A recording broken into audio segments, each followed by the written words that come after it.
You're sitting at your desk, and you know it's time to go. You said that to yourself over 1,000,000 times, but this time, you know for sure, Israel. You're tired. You're just so very tired. Your parents piss you off, like school wasn't bad enough today. You go to get the rope, or the knife, or the gun, or whatever you choose to use because you're that desperate to leave. You're ready. You think that it's some kind of game. The first one dead is the one who wins. No one's home. It's the perfect time. You're ready. If you don't do it now, you're going to look down on yourself even more, forever. You're going to hate yourself even more. No one knows. No one will know. Until later on. Instead of getting a paper and a pen, you get the video camera, along with a chair. You're standing on the chair. You decided to go with the rope. You're gone instantly, and there will be no noise. One side of the rope is tied to the top of your fan, while the other is already around your neck. You're in tears. You know it's for real this time. You could feel it. You turn on the video camera and just stare at the red light blinking upon your eyes. You start to mumble out a few words. Mom and Dad, I'm sorry. I don't know why I'm sorry, but I'm sorry. I can't do this anymore. I don't even know who I am anymore. I've lost myself, and I can't seem to find my way back. Please don't blame yourself. Please. I love you both. Please tell my siblings the same. Stay strong. And stay safe. I'll see you all soon. You say sorry to your best friend because you know you won't be there for her anymore, especially when she needs you more than ever. You say sorry to everyone you could think of, even yourself. You're sorry for not being so strong anymore. You're sorry for breaking down. You're sorry for putting them through so much in their life. You stare, once again, at that red light blinking upon your eyes. One foot is off the chair now as you begin to mouth the word goodbye. You have the remote control to turn off the camera in your right hand, your pointer finger on the off button already. You click that button, and as soon as the light goes off, you go off. Both feet are now off the chair. The chair is on the floor. The room is filled with silence. You're dead. You're gone. There's no going back. Everything is over. You don't have to live in pain anymore, but everyone else will. What are your parents going to think? What about your little brother or little sister? What are they going to do? You're gone. You're dead. There is no going back. You ended your life because the person of your dreams only likes you as a friend. You ended your life because that one teacher was harder on you than anyone else in the class, because she knew you're the only one that was going to get somewhere in life. Your parents are home now. They call your name telling you they're home, just like they normally do whenever they get home. But something's different this time. You don't answer. They don't hear your voice. They get worried. You always answer. They come upstairs thinking you're sleeping or showering.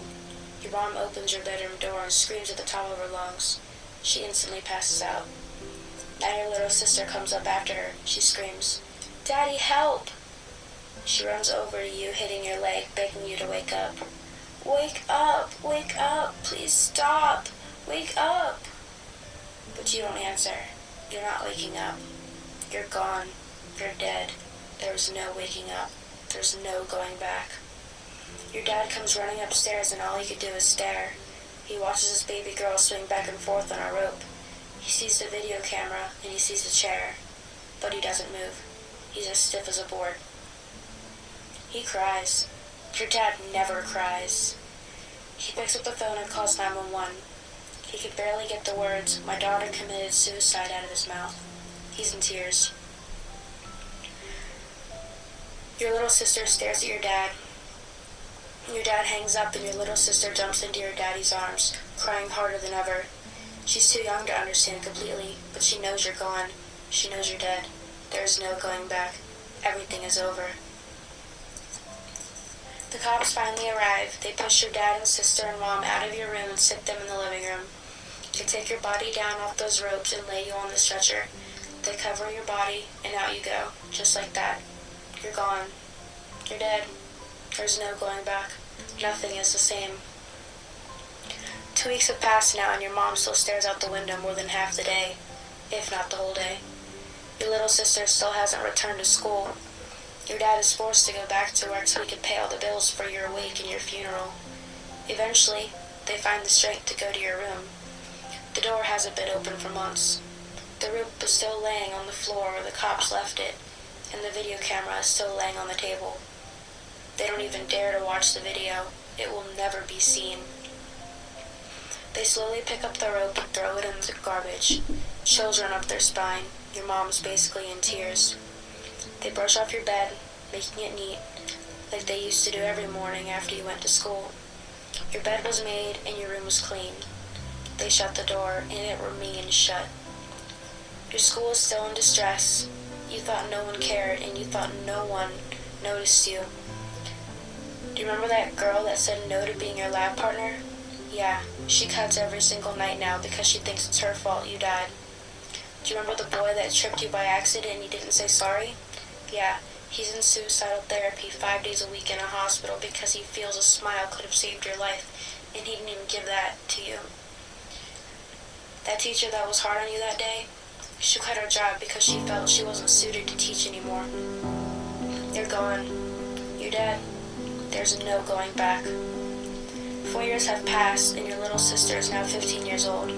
She started a club in her school dedicated to you. Secrets is what she calls it.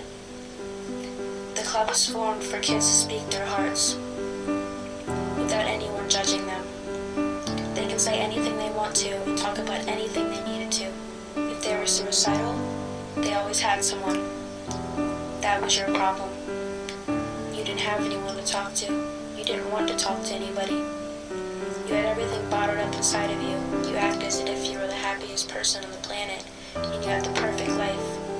You played that character so well that even you started to believe it.